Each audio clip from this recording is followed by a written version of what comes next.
I think they make him wait a while. It won't be initially the time or place that we want it to be, but I can guarantee you when it takes place, Sergey will be ready and willing and most amenable student. I'm looking forward to it. I haven't worked with Sergey for 2 fights now. And of course, one was when he and Danny boxed each other. The second one was the Koke fight. We're going to get back to our basics and get back to our circle defense, which is very effective for Sergey. And he's going to follow through just the way I want him to. And I expect him to be victorious in the bout. Let me ask you something. If we could take it back to Canelo briefly, like, how did you think Danny did against Canelo, and what would you want Sergey to do different than Danny that he would get the win? Well, basically, when it comes to Canelo Alvarez, the modus operandi is keep him off balance, push him back, make him uncomfortable. If you don't make him uncomfortable, he becomes braver and braver, he starts to attack more, and he limits your capabilities.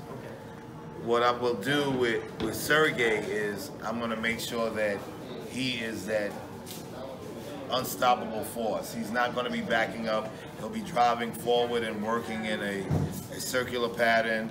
And that, with his punch stats, he stays busy. He's a busy fighter. But he'll be a much sharper fighter.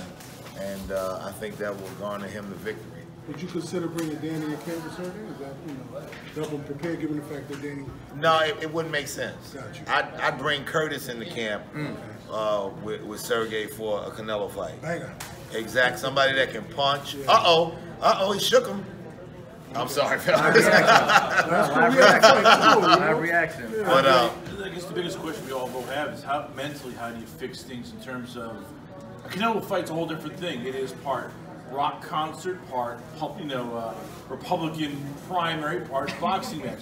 He's just this force that takes over. How do you get a fighter to ignore the fact that judges will be oohed by him, the crowd will go crazy if he sneezes? He's almost fighting 3 different people: judges, the crowd, and the fighter. It's Canelo. well, see, these are the things you have to realize. Every time I go into a fight, I've been asked this question time and time again. Are you nervous?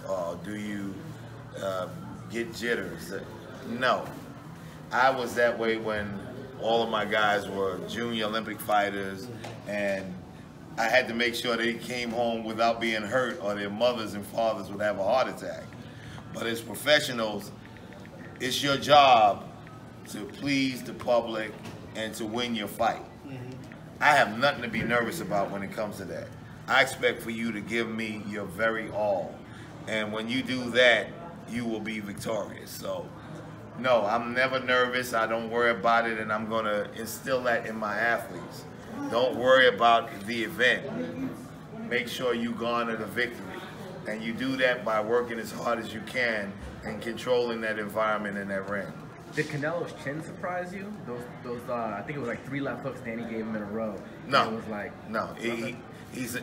I mean, Golovkin is one of the biggest punchers in the middleweight division, and he never shook him. So I know the kid could take a punch. I wasn't worried about that. Attrition wasn't the issue. It was making sure that you kept scoring and you kept him off balance. And that's the goal. Did you think Danny ever got him with his it shot? There was one time he really had Canelo notice what he could do. And I believe that was in the 8th or the 9th round. It was a really big shot, and it got his attention big time. But you have to follow through. I don't care how big a puncher you are. You have to follow through. If I hit you with one big shot, don't think I'm just going to rejoice and glamorize that punch. I'm going to advance and keep the pressure on and continually break you as I go through it. So repetitive attacks is how you keep a guy off balance that has a great chin. With Sergey's style, and we see Danny's style, we see Danny defeat Sergey extremely well. and we've seen Danny have a little bit of difficulty with Canelo. How can we figure that Sergey will have some form of success? Well, you have to realize that once again he wasn't utilizing his circle defense. Okay. There were key factors. Sergey is one of my students that is very focused when we're working together. Down straight. If you just look at the fights when we're together and we're not together, you'll see that. And it will be a different story when he's in the ring with Canelo, because I'm going to guide him correctly. When you were in that fight, without obviously telling us, did you see any kinks in his armor that, you know? In Canelo's? Yes. I saw a few. I won't mention them now because I know my words seem to go verbatim, and this is what he said. We won't do that when we do this. So I'm just going to say I've seen some flaws that we can exploit, and we will exploit. Can we talk about the Marco Huck fight that happened the other day? You know, obviously, it seemed like it was going in his favor. It was a little controversy with the... Yes, it was a... I mean, Marco is a heavyweight now, and the first shot he clipped his opponent with dropped him. Now, the ensuing combination, which was a beautiful one at that, a right hand, hook right hand, put him on Queer Street again. I don't know at that point when the referee was in a position and he said break, but he was behind them and they were in full motion. It ended up being a no contest, but I needed to see what I was working with Marco. We didn't have a lot of sparring because it was just so quick how this thing happened. And he's still picking up my technique. And that's going to take a moment. But he showed me that he is vicious in the ring.